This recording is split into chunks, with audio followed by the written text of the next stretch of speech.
Personnel Committee. I'm Pete DeLay, Chair of the committee. I appreciate the trustees, MTSU staff, and those attending in person for joining us today. Dr. McPhee, do you have any opening remarks? No, Mr. Chairman. Thank you, sir. Thank you. We have a busy agenda today. We have 6 items today, 2 information items, and 4 action items.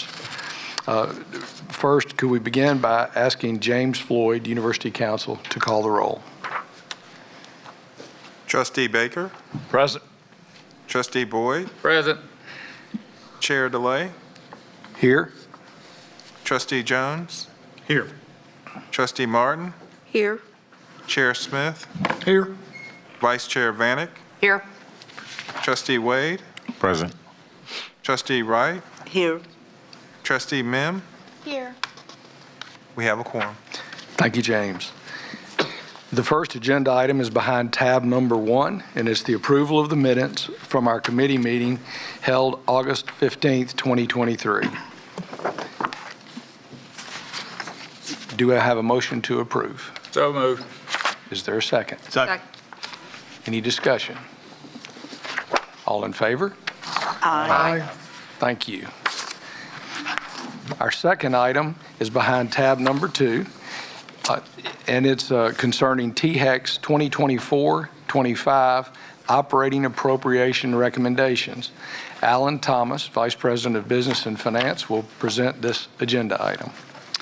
Thank you, Trustee DeLay and committee members. So this agenda item relates to the THEC recommendations they do each year regarding operating appropriations and guiding ranges for tuition and mandatory fees. So if you look on page 10, you'll see that MTSU will receive $2.4 million increase in the proposed THEC recommendations, and these are proposed only at this time because THEC's meeting is not until November 16th, which is Thursday. So these have not been approved by the THEC Commission. If you look at the $2.4 million, it's broken down into 2 pieces. $700 million of it is from outcomes. So that's just shuffling money between existing appropriations between institutions. If you look at that, you'll notice only 2 universities had positive increases, and the other 4 LGIs, all lost appropriations and outcomes. If you look at the community colleges, the majority of them lost appropriations in outcomes. And if you look at the UT system, you'll see a significant increase in appropriations, which I believe we have discussed in this meeting and several. So many times we have said that this formula has been developed and directed, and it's been consistent. Fortunately, for the first time, we're seeing we're one of the 2 that's seeing a positive, but it is, until this formula is changed, the trend will continue. We predicted it when the formula was developed, and every single year they come out with this formula, the money flows to Knoxville. That's a fact. So in the $1.7 million, which is in the new funding column, now that's THEC. That would be part of our part of their $17 million request in new funding for higher education. So, and of course, even if that's a recommendation by the commission on Thursday, then it's got to go to the FNA, to governor's office, and be put into the governor's budget. So none of this information or none of these numbers include salary information. That's done once the governor decides what's the overall state salary increase going to be for the year, and then they formulate those salary dollars, and we'll get those at a later date. Something that's new this year, you'll notice in here, is they are requesting $35 million in non-recurring funding for statewide cybersecurity. That is new. It's a pretty high number. They're trying to make their case for the need to address cybersecurity because there has been incidences in higher education across the country. The only issue is it's non-recurring. So depending on the funding there, we'll have to be really strategic to decide how we use that because cybersecurity is not a one-time thing. It takes recurring resources. So if you purchase something on the front end and use the non-recurring funding, then you've got to figure out how to pay the maintenance on that software and that information. So. Alan, if you would, I would just like to do a postscript on my earlier comment, and so you just don't think this is the president of the university making those comments about the formula. We invited 2 months ago the new chair of THEC to campus, and we gave her a song and dog and pony show with our PowerPoint, Mrs. Scarlett. And without us even raising the issue of the formula and the disadvantage, she actually made a very firm comment in that regard, an observation, and hopefully we'll see at least some action from THEC, but we haven't seen it right yet. But you were in that meeting as well, Yes. Alan. Yes, she did bring it up on her own. Yeah. We did. Is that a change that she can make or that THEC can make, or is it legislatively driven? No, it would be THEC, and of course now the constitutional officers Officers. sit on the THEC commissions. Yeah. They would be involved, the comptroller, Secretary of State, But it's Treasurer. THEC's Yes, Yeah. determination, Yep. Yep. decision. yes. And with some input from the legislature, though, because that report, the formula. Yes, I believe the Yeah. chairs of the Education Committee, Committees. House and Senate have input on that as well. Yes. Alan, back to page 9, and very good attachment 1. One request. Is it possible to put the number of students, FTE, next to each of these state appropriation history numbers for each school so we can see per FTE? Yes. The comparison, and I think it's pretty obvious that UT Knoxville gets 337 million. All the LGIs together get 618 million. So about only twice as much, and I suspect the number of students are probably 5 times, I'm Yes. guessing, as much. something Absolutely. To that And number, so. And it was going to be in my comments a little bit later. but Oh, we okay, did- I'm sorry. We did an analysis of appropriations per each institution, the UT system and all of the LGIs. And we looked at appropriations per FTE and we looked at appropriations per award, per Yep. degree. And on per degree, we're second to the lowest. Yeah, the There's only lowest. one other institution there. So the state is spending less money getting a degree from out of MTSU than any other institution. UT, Knoxville, and even Tennessee State University are at the top. And same thing on FTE. When we look at that, we are in the bottom section of that as well. Can you send us We can- a blurb on We that? can provide that Just to a- you, yes. Per student, that's what Yes. you're Yeah, full-time. That'd be very full-time- helpful very soon. Yes. As we talk to folks, Yep. that those numbers, I think, might shed some Or light. on it. revealing. Another Very- observation, obviously, is our tuition is one of the lowest. And our tuition is one of the lowest. That's correct. Yes, I'd love to have that on a old-timey 3x5. You and me just, we will provide that. UT South is not on here either. They, since they are new, they will not come into the formula for another year, I believe. It could be 2 years. They got grandfathered in as just a new campus in the first years, and that's the way THEC has, I think, done it in the past when they brought in other campuses in the system. But they will come into the formula, I think, starting next year. Something a little different this year on guiding tuition and mandatory fee ranges, I believe. If you look at the materials we have, and just on page 8, it says the TX formula model suggests a tuition range of 0 to 6% as a guiding tuition range. Now, that is not a recommendation coming out of THEC staff to their commission this time, as it has been in the past. It just says the model that they run, which it takes into account inflation and a lot of other factors, just say that it supports anywhere from a 0 to 6% guiding range. Now, THEC under the Focus Act is not required to even do a guiding range or approve a guiding range, because the Focus Act doesn't require that. It only requires you do a binding range in April or May of each year, or that THEC does that. So the guiding range has just been something THEC has done in the past to try to help public institutions, to give them a gauge of what the model is predicting, and the commission would then approve that as a guiding range, even though it could be changed by the time we get to a binding.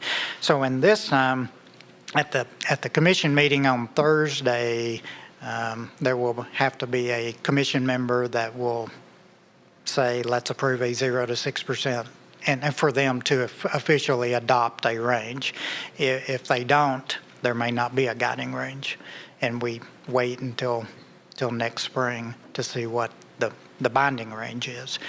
Or any commission member could say, let's go 0 to 3 or 0 to 2 or, anywhere in between. So don't think they would go over the 6, but that's kind of the way they explained it to me, and we'll see on Thursday what comes out of that meeting. So, and then also on page 8, you'll see a couple extra tables we added to the materials to kind of show you what recommendations have been over the past 4 years, and then what made it into the governor's budget. I think one thing you'll notice is they're kind of getting back to a smaller request for new higher ed funding. The last 2 years have been pretty large, and I think that was due to inflation and CPI and higher ed indices and stuff. I think they're getting back into a routine, because you can look at 21-22 and look at 24-25 numbers, and those numbers are coming back to I think a non-inflation, it's a smaller inflation number. So, any questions? Just for the board, back on THEC and the formula, the current comptroller, Jason Manpower, is actually convening a meeting of all the presidents and chancellors of the system at the home of Justin Wilson in about a week. Yes. To discuss the role of THEC. He has been floating the idea of reducing the influence, particularly of some of the responsibilities of THEC, i.e., moving decision about tuition and also capital outlay to the boards, rather than having THEC be engaged in that. And so hopefully not only those issues would come up, but also the issue of the formula and how that formula is being worked will be on the agenda. So those of you who know Comptroller Manpower on our board might be good to have a conversation with him about what your thoughts are in terms of those issues. You're on schedule, Mark. That's on your calendar as well, right? Okay. Thank you, Alan. Okay. Our next agenda item, which is behind tab number 3, is an informational item concerning THEC's funding recommendations for the 2024-25 capital outlay and capital maintenance request. Alan, if you'll please lead that. I'm going to use the provost term of this is a happy item. This is our capital outlay and capital maintenance request funding that the board approved back in May. It has now made it through the THEC process, and if you'll notice on page 15, and apologize for the small print, but that comes directly out of THEC's committee materials. MTSU's request that the board approved back in May for the Liberal Arts Archives and Museum building is the number 2 project out of 12 projects for higher ed. Alan, you're supposed to let the president make that happy announcement there. I've said I'll this sit before. I've said this before. After we got the $147 million for the science building, I told Alan and my colleagues that I don't think the university will see another dime in our lifetime. Well, was I wrong? That's right. Because we know who fought that $147 million for several years, that other school. But every year since then, we've been either number one or number two. And this particular project, when the TEC director called me and told me that there was going to be some good news on capital, I was wondering whether he was smoking something, but this is the $99 million project that we submitted. They submitted 12 ranked. The other important point to note is that the rankings, the listing of those projects are done by outside folks and blind. No university names are on the list when they rank those projects. And again, kudos to Alan and his staff and our academic folks of putting together a proposal that always fit right in the top. And the 99, and Chairman Smith, you might want to talk to this because we talked about that number. You remember that we were going to put out there? Had a number a little in excess, and I said, God's sake, be under 100. Yeah. Just one penny. Yeah. And so this is really a huge, now it's a recommendation to the governor. The number one project, if they fund that project, it's going to be tough for them to not fund the number two, because the number one is in that other school that gets what they want. And if you look on the small print page, you'll notice too, with this project, it's a $99.5 million project with about $8 million with match funds. So the request to the state's about $91.5 million. I think it's interesting to see, and going back to Chairman Smith's comments, that of the projects on this list, 2 of them almost are $200 million. 4 of them are right in the $90 to $99 million range. And then you've got others that are a little bit smaller, but I think that's a testament that everybody is having to raise these requests that are going into the state because of the construction cost. And, you know, if you're not going to be able to build what you envision for the campus. So I was pleased to see that we weren't an outlier with going to, you know, being that penny under 100 million there. So you'll also notice there's 2 projects, and I did inquire about this on the list. The third one, ETSU, and if my eyesight's good enough, number 8 for TSU. There has been previous state appropriations or capital appropriations put toward those projects. A lot of times in the past, you would see those projects as your number 1, number 2, because they had already received funding in the past and waiting on additional funding. THEC did not take that into consideration when they did their ranking. Now, when it gets to the governor and General Assembly, you know, that they could take a different look at that. So we don't know. That's where, again, support and lobbying from our board can be very helpful, because you can bet the folks from Memphis and all the other LGIs will have their lobby. I've put a target on former Senator Ketron on this one and told him he's responsible for delivering. He's right there. Is our match then 8 million? I mean, it's Yes. 8% of 100. Yes. Mm-hmm. Okay. So And Alan, on that page, I think Yes. it's interesting down in capital maintenance that 3 UT schools just have a greater allocation or request for allocation than all the LGIs together. And again, there are obviously more students in the 3 UT schools than just UT Knoxville, but they're still much less than all the LGIs together. Right. So Yes. another point And- of comparison. And you lead me into the next section, which is capital maintenance, and you point that out, and those numbers are given to us from a formula as well. So we submit what that comes out in that formula.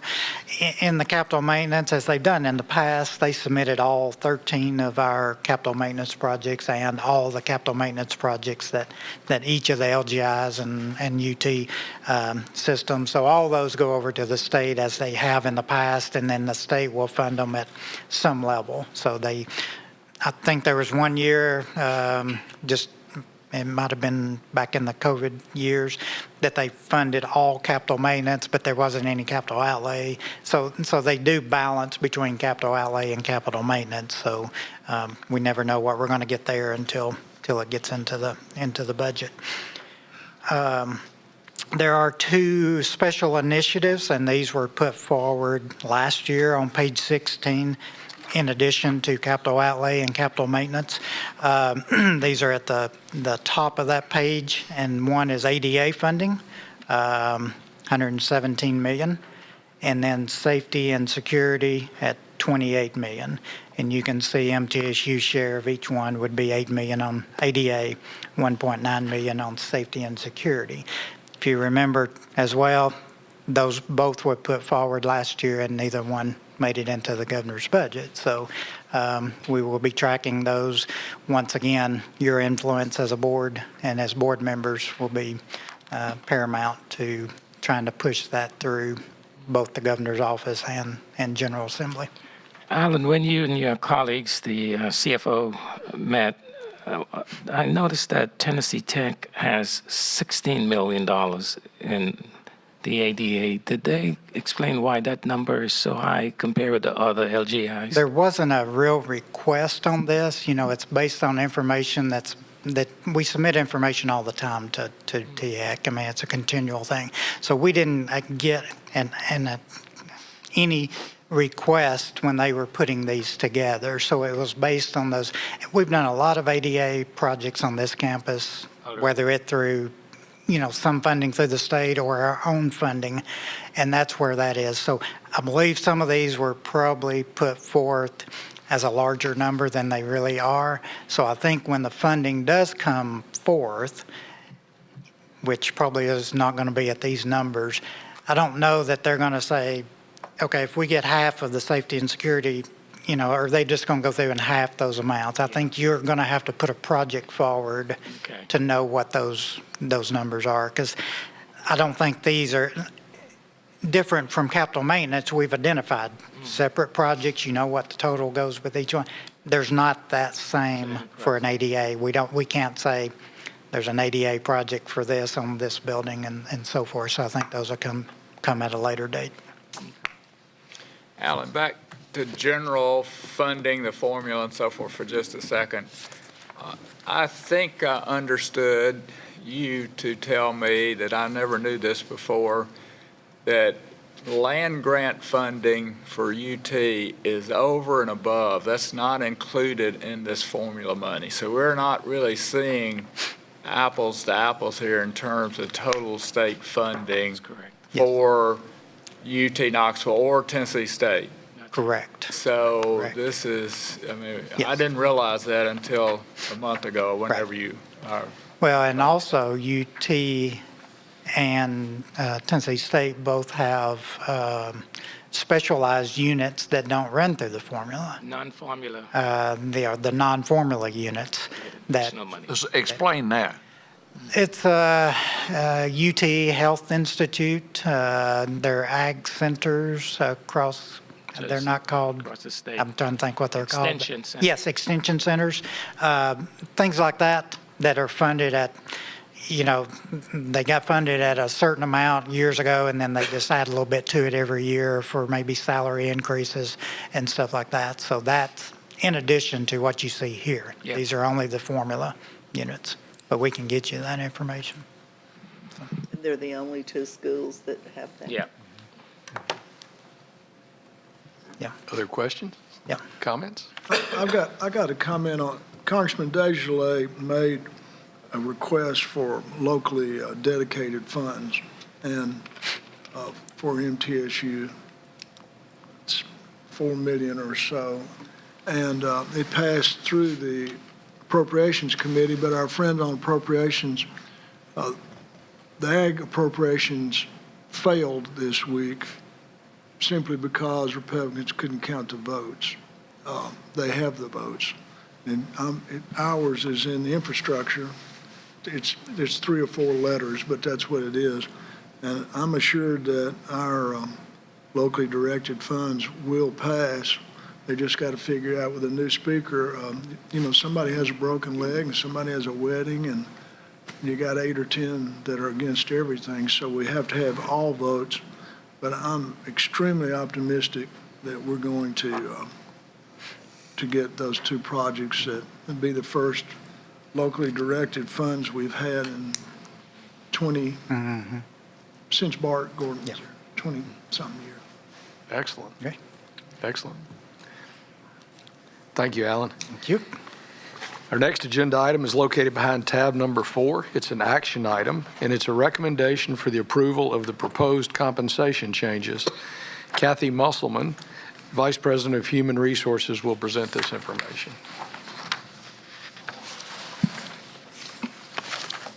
Good morning. Good morning. It's in my face. It's like, get my notebook open. It's a pleasure to be with you this morning, and I'm always asking for money, and so here I am again. In June of this year, the Board of Trustees actually approved implementation of 3.2% across the board, or $1,250. We implemented those raises in July for faculty, for classified and administrative staff, and in August for our faculty. As you know, the state only funded a portion of the funding that they had said that was for salary increases. And so we only provided the $6.1 million was what we implemented back in July and August. So in our materials previously, we had said we would come back to you if we were able to pick additional funding to be able to implement additional increases. And so that's what I'm doing today. We have identified additional $3 million, and what we're doing is recommending the implementation of market adjustments for faculty and staff. They would be effective January 1. With the allocated resources, employees that are below the predicted salary of our market study would be implemented at 46.7%. On page 19 of your materials, you have a slide that shows what will be remaining once we implement this. And it shows that we have $3.5 million left using our current pay plan. And so that does look like we're making progress. However, I want to point out that there's many restrictions in this. One of those is this data that we're using is 3 years old. And so market has changed in that 3 years. The other thing, as far as our current pay plan, our salary calculations cap at midpoint. And so there's a lot of range left in our current ranges that is not being used. It also, in our administrative and classified studies, we only calculate using MTSU years of experience. And so that reduces the amount. So what I did is, just for a reference point, is if we remove the cap off of our salary calculations and calculate it up to the maximum of the range, the amount goes from $3.5 million to over $12 million. And that is using prior 2021 data. So not to be bleak, but we are in we're having a very difficult time recruiting and retaining people just because of our salaries. We're having a lot of compression issues on campus just with the changes that we have made to compensation. So it's it's causing issues. But anyway, from that, we're asking approval for the $3 million increase. After we take benefits away from that, that's only about $2.4 million that will be applied to salary increases. But from that, because we're doing a mid-year increase, we will have one-time funding available from that of $1.5 million that we are wanting to set aside for the development of an incentive pay plan. In your materials, there is a timeline for that. So, over the next few months, we will be meeting, developing a committee and going through that process of making recommendations to the president. And how we will implement that is yet to come, and we will be bringing that forth to the board committee for approval in future sessions. So, happy to answer any questions you might have. So at this point, I'm going to ask for a motion in a second, and then we'll have discussion, if that's okay. So moved. Second. Thank you. Discussion, please. So are you seeing, as a result of this gap between old data and current market conditions, are you seeing a lot of faculty flight or staff flight and difficulty in filling existing openings? Yes, we're seeing a lot of that, and when we're making salary recommendations, we send to the departments what our recommendations are, and because that people that have been here for a while, their salaries are not brought to those new ranges, because of compression, the departments are trying to offer less to oncoming employees. Those employees don't want to come for that amount of money, and so we're losing applicants to those positions, as well as if the department winds up offering the amount that we've recommended, then I have disgruntled employees that have been here that want to leave because they're frustrated that new people are coming in making more than they are. And From a percentage perspective, how many openings have you got in the university? If you look at it from a faculty perspective, and then differentiating between faculty and staff? I'll have to reach out to Becky Cole on. 50 faculty positions for next fall. Got 50, Opening. 50 openings right now for faculty. And we have been running for classified and administrative anywhere to 75 to 100 openings that are just, it seems like we get them and then people just don't stay in positions like they once did. And because there's something else bigger and brighter on the other But also the issue of, our salaries, and for our new board members, I've mentioned this before, the market issue is a problem that the state has recognized, and over the last 3 or 4 years, in addition, and this is really a serious problem for higher education, in addition to the state, when they recommend like a 3 or 5% increase salaries, our employees hear that when the governor makes that in his state of the state speech, they expect to get the 5% when in fact we only get, 60% of it. Yeah. But for the state agencies, they get the total 5%. Plus, in the last 3 to 4 years, the state has allocated an additional $350 million to get state agencies up to market because they were experiencing exactly what higher education is experiencing, can't match the salaries. We have a number of positions where we tell a prospective employee what the salary is, they don't even apply. And particularly in our technology, our IT area. So it is a real problem for us. And our goal is, as best as we can, to make some baby steps in the market area. But I hesitate when I get a request to adjust the salary or to bring in a new person that is much higher to get that person compared with what people who have been here all these years and have dedicated their lives. It's a very difficult situation for us.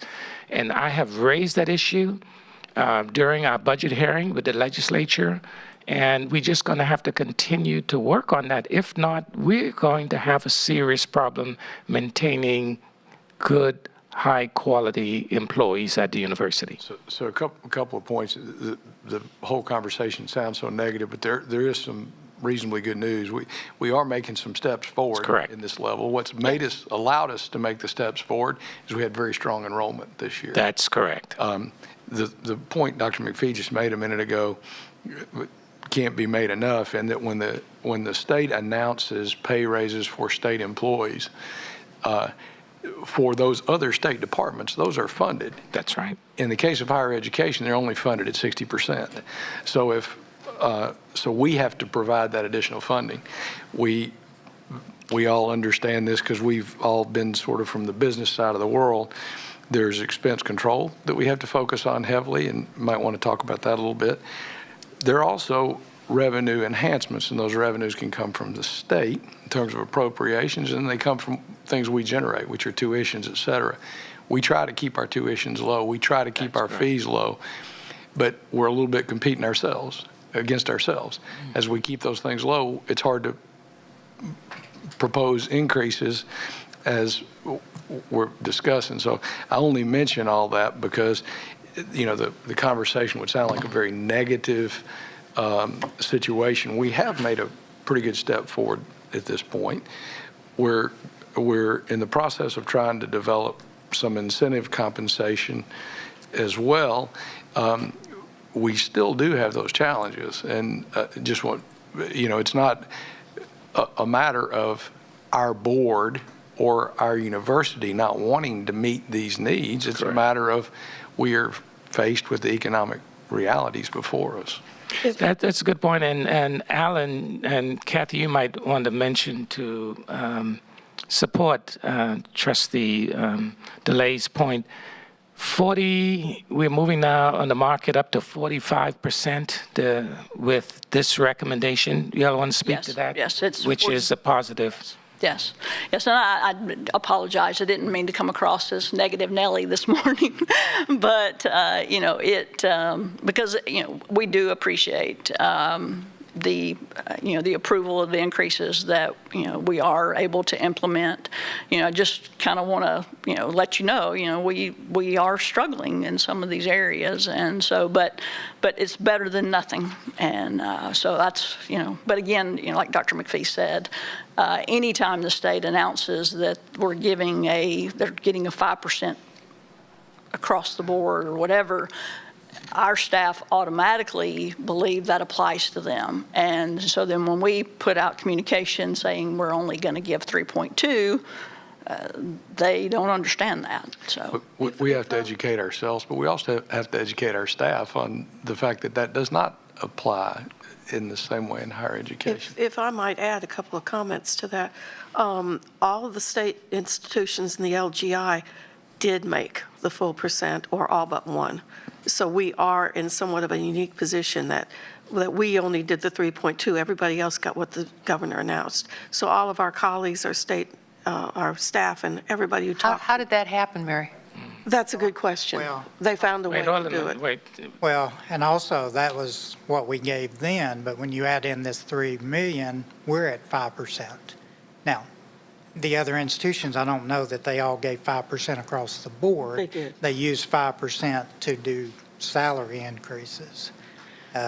I'm not aware that they all did across the board, but we haven't looked at that. And They said they did across the board. It might be one that's not in that group. The other thing is that our cost of living, we are unique because our cost of living is so much higher in the Middle Tennessee area than in ETSU or Austin Peay. Our cost of living now is above 100% compared to the national cost of living increases. And finally, we've got senior faculty retiring just because of the demographics that who was hired 25 years ago.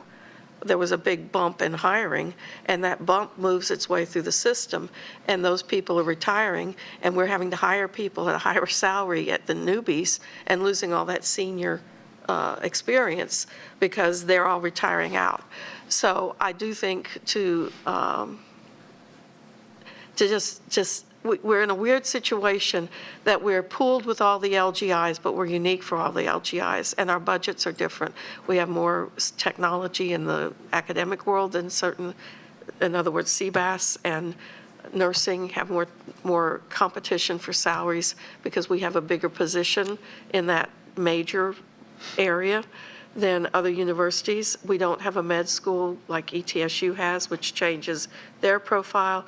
But we are very much unique to our environment, which is what the board was supposed to be, was to allow us to compete in other environments, and yet the funding isn't supporting the competition that we need to do. And we're facing some really serious problems of being unable to manage what we've got to manage. I just wanted to add that fact that other institutions are finding ways to fund across the board, and the cost of living is much lower. One of the ways that we're able to even do what we're doing now is by trying to control our cost. And we talked a little bit, and I'm going to ask Alan to chat a little bit about cost control, cost reduction. Those things have to continue all the time for us to be able to fund our costs. I'm going to ask Alan to talk about that, but also want to mention we're wanting to develop incentive compensation as well. This board has talked frequently about its opinion on the importance of incentive compensation rather than solely just across the board raises for everyone. Alan, if you'll talk a little bit about expense control and how that impacts our numbers for this year. Yes. You're getting into my next session on budget, but I'll go ahead and start here.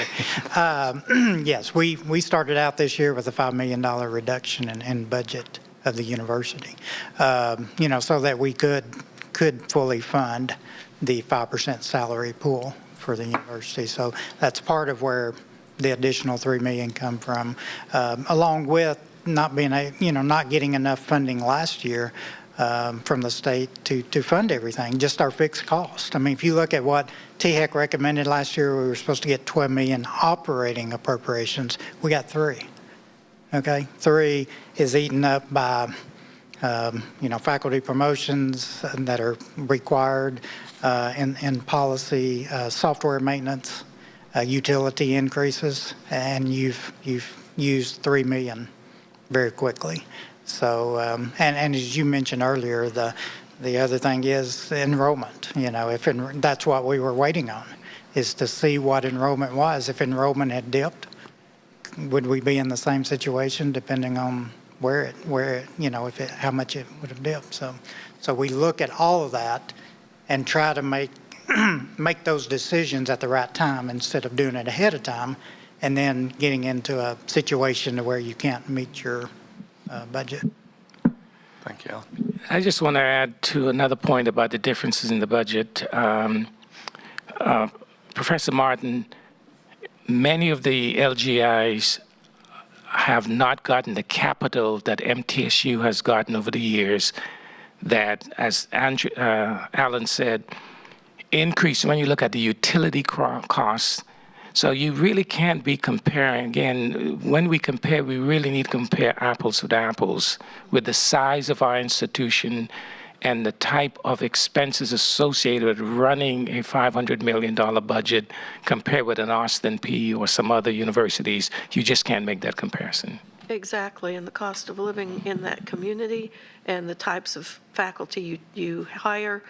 Some faculty kind of don't have the same expensive salary that other faculty have. And if we play in the ballpark with other universities that have an expensive faculty, we're losing on terms of faculty and ability to get them. And then I'm not sure what the near retirement percentage of staff and faculty is, how many are in imminent decision-making about retiring as a percentage of the workforce, but that's really bad. If you've got salary compression, you can't hire to replace the senior faculty with people who have the same experience because of the salary, with the same amount of money because of the salary compression. Kathy, do you have any percentage of, for lack of a better word, turnover in the last few years? Kind of the percentage of people that have left? I do not have those numbers in front of me. I can tell you that our numbers have significantly increased in the last few years. And if I'm remembering correctly, the last numbers I did, we were at 13.2% turnover, and in previous years, we had been in the 5% range because people would come and they stay, because it's a great place to work, but we are seeing significant amounts. Thank you. Other discussion?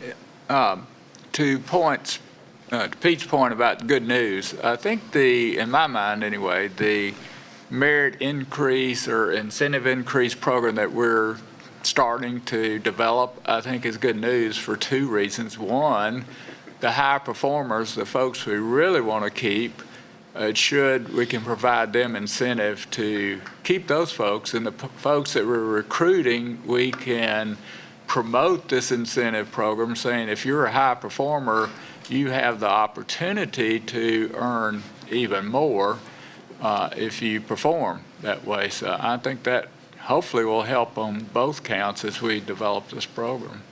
It's true. Is there other discussion? With that said, a motion and a second. All in favor of approving the proposed compensation changes, say aye. Aye. Opposed? None. Thank you. Our next agenda item behind tab number 5 is the recommendation of the approval of the 2023-24 October revised budget. Alan, you're up. Okay, thank you.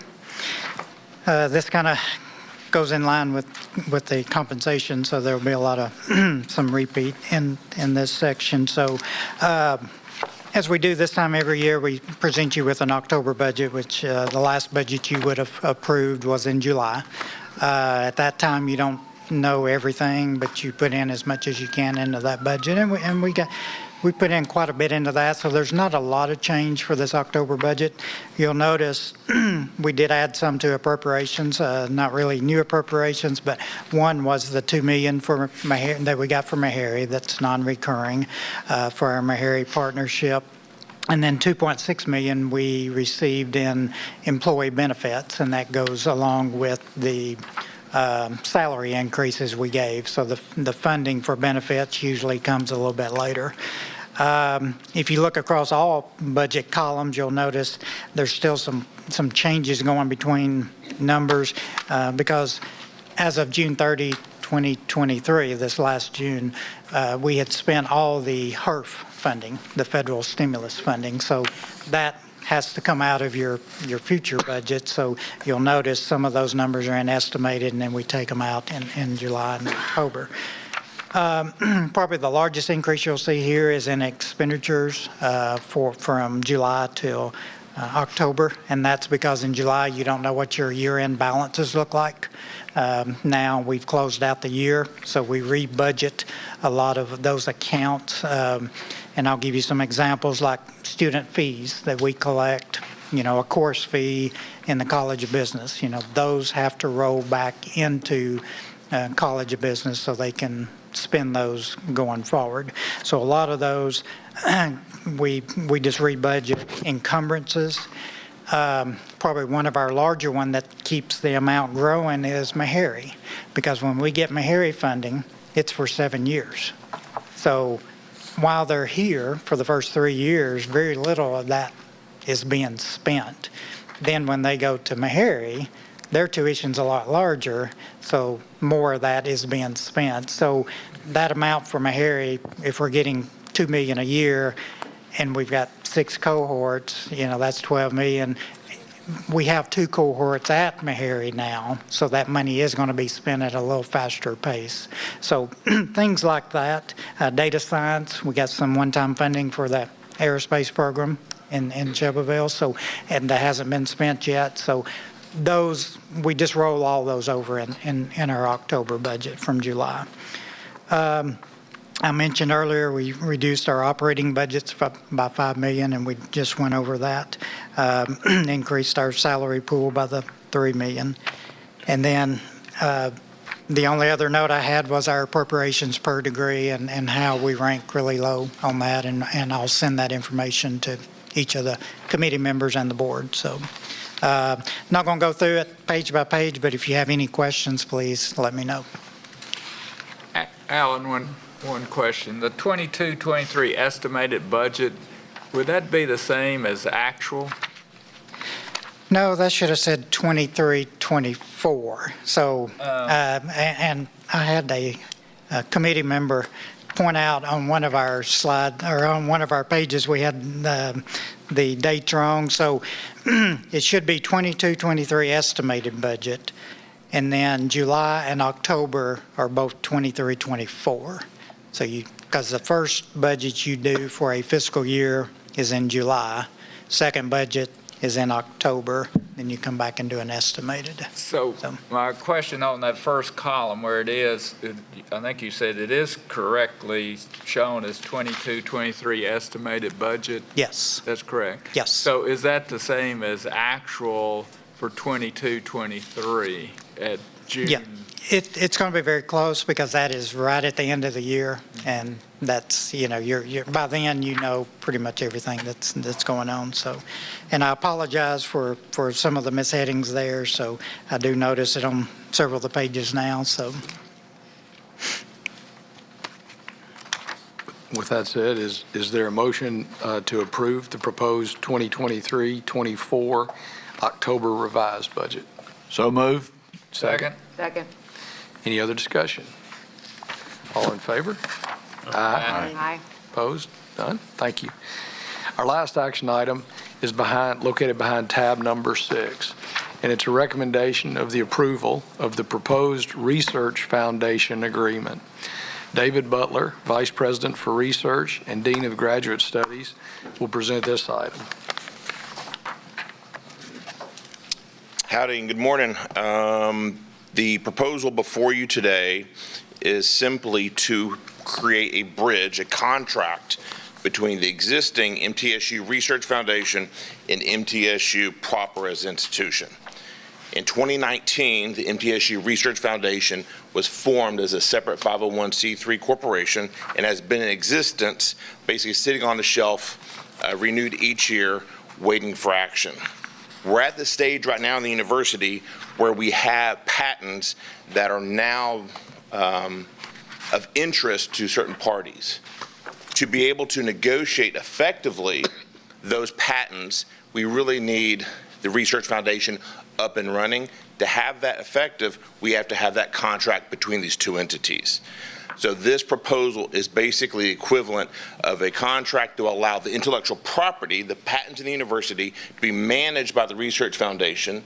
Concurrently, to allow the Research Foundation, when it collects revenue from that, to pass that back into the university to be distributed according to existing policy. So we'll begin with a motion to approve in a second, and then we'll have discussion. Is there a motion to approve the proposed Research Foundation agreement? So moved. Second. Any discussion? Question, in terms of the document, just a point of clarification, I may be just not reading this properly. In the agreement, Article 3, Section 2, term, the last sentence, it says if the agreement's terminated by either party, all the funds, assets, data, information held by the Research Foundation is transferred to the university. Then you go to the charter for the Research Foundation under Article 4. And this is probably something that I'm just not familiar with, but it looks a little strange because that says if the corporation is dissolved, then any assets not disposed to another 501c3 is going to be distributed by a court of competent jurisdiction to other organizations. So it may be that I'm just not reading this, but you could theoretically terminate this agreement, everything moves to the university, and then this clause basically says there's nothing to distribute. Should there, so I'm just trying to make sure that there's not some sort of an inconsistency between Article 4 of the charter and Article 3 of the agreement in Section 2. That's all. And it's not a criticism one way or the other. It's just I'm confused, and it's probably my fault, so. Article 4 of the charter is the language used by the IRS, basically verbatim on how 501c3s are established and when they are liquidated.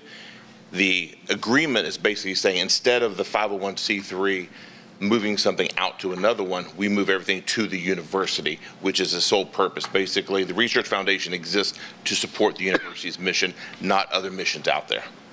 And another way, as I read this, the agreement between the university and the foundation focuses on the termination of that agreement, whereas the charter is focused on the dissolution of the foundation itself. So you could, so in theory, what you would. In my mind, there's a distinction there whereby if the foundation is not operating for the benefit, well, that's its sole purpose, to operate for the benefit of the university, and this operational agreement is termed, those assets that they've been holding on behalf of the university will transfer to the university itself. So it should happen that if this agreement terminates, then the reason for being for the Research Foundation goes away. So you would assume it's going to be dissolved. So before that happens, everything's got to move. Yes, upon termination, those items, whatever inventory. Yeah, just don't dissolve the thing before the assets move. Yes, Basically, yes. is what you're saying. Got it. All right. Thanks for the clarification. Great question. Question. I understand the hierarchy of the Vanderbilts of the world and all this data here. How do we compare with the other schools? Are we behind in this particular category? Within the state of Tennessee, UTK, as a public not-for-profit, and also University of Memphis, both have had these established for a while. We'll be the third one in the state establishing this. Vanderbilt as a private billion-dollar thing is a little bit different. But yes, so we are within the state as a public institution. We'll be the third one to sort of establish one of these. How many patents we get on the shelf? We have just fewer than 50, most of them in the biological sciences, some of them in the engineering area. Trustee Baker, that is really a good question. And in context, we just, 15 years ago, 16 years ago, have PhD programs. Again, because of the Guy lawsuit, we had very few graduate programs. And when you look at UT Knoxville and University of Memphis, the number of PhD and professional schools, they are far ahead, so we're playing catch up. Yep. Other discussion? I got a couple. On 36, page on number 4, I thought it was interesting, no substantial part. I don't know if substantials, I'm not sure how you define that, can be used to carry on propaganda or otherwise attempting to influence legislation or research foundation shall not participate. I don't know, it just seems, so if it's not a substantial part, can you carry on propaganda? I mean, I'm just, that seemed propaganda for what? I mean, that just seemed out of.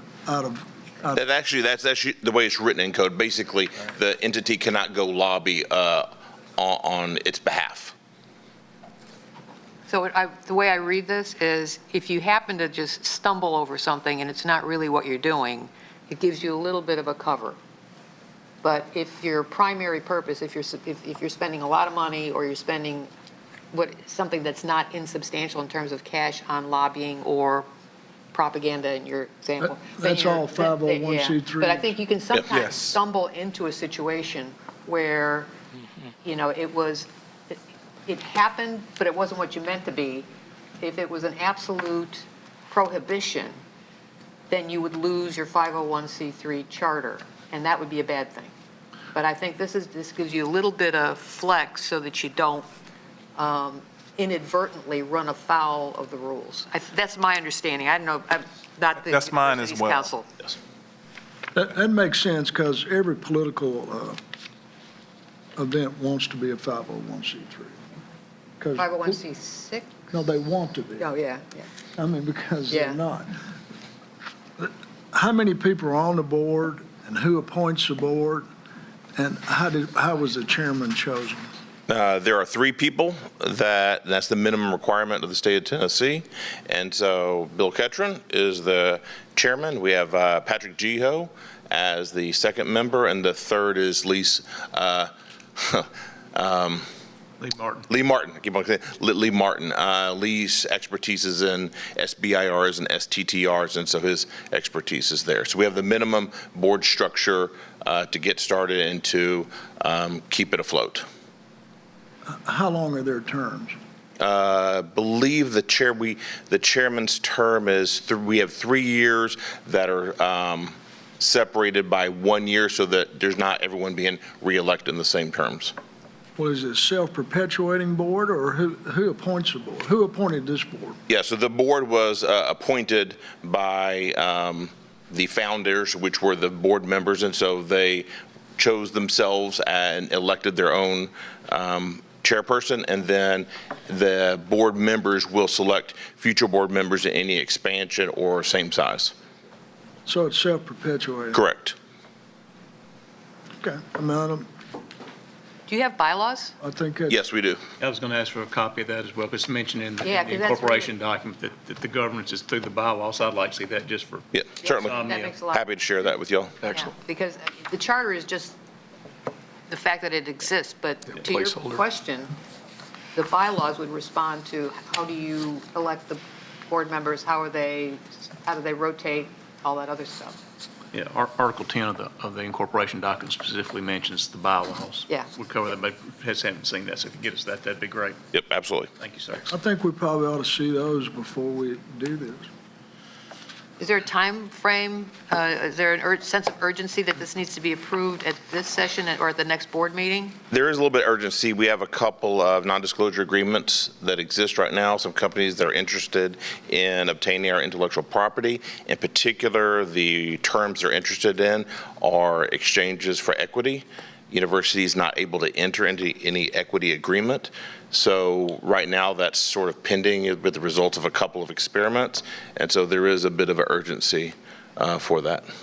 So Would it make sense, let me just make a suggestion, see if this is appropriate. I don't know, I would defer to the University Council, but in order to see the bylaws and to understand more the governance structure, if you could circulate those, and then could we just bring this up at the board meeting and have the board meeting approve this agreement if it turns out that it's, and have the discussion at that point, This can be an action item at the board meeting. without us having to formally do a recommendation? That's what I prefer. so would we need to amend our motion and second to vote on this at the board meeting? I'm sorry? Would we need to amend the motion that has been made and seconded to move this action to an action item at the board meeting? Or would we not need to take any action on this and just put it on our board meeting agenda? I mean, we can go that route. The other option is to move forward on the motion, just simply subject to approval at the board meeting. And at the board meeting, a motion can be presented to approve based on additional information that you have. So basically, what you're saying is on the motions that have been made, seconded, it would simply be amended to say to be approved at the board Right. meeting. Now, I'm assuming it would be approved at the board and it might be cleaner. Will be reviewed and voted on at the board. Right. Why So, don't I just withdraw my motion on that and you put it on the regular board meeting to, by then we'll have all seen the bylaws. I'm sure they'll be fine. That makes That'll be- sense to me. But that way we wouldn't have to reject something we've already approved and have, How do you withdraw a motion? we haven't done that frequently. Roll back that tape over there. That we Okay. The person that made the motion, can they offer to withdraw it? Okay, we can amend the motion, actually have the chair move to postpone the vote until the board meeting. Oh, okay. You're the chair. I'd like to move to postpone the vote till the board meeting. Second. All in favor? Aye. Thank you. Thank you all. Thank you, David. A question for you. Understanding how complicated it is from past experience out of a Vanderbilt patent that came off the shelf, who are we using as a consultant going forward? We have a couple of attorneys, so we first run everything through internal counsel. Local attorneys or what kind of attorneys? We actually use internal counsel first, then we used our state IP attorney, mainly because those are both free to us, and then we have external IP attorneys that are out of state with the expertise that they have. And so the AG's office has a list of approved IP attorneys in specialist areas with negotiated rates. I understand the word attorneys, that we're using a consultant. I believe I asked that. An advisor, someone that's been there and done that. We are not using advisors This is new right. territory Correct. for a cowboy, so let's be careful. No, so we actually use attorneys. I understand. And then we do not have I external understand what consultants. that word is versus consultant, Correct. but consultant also knows where some valleys and holes are, so be careful. Yes, sir. Okay. That concludes the agenda of the Finance and Personnel Committee. Now we're going to take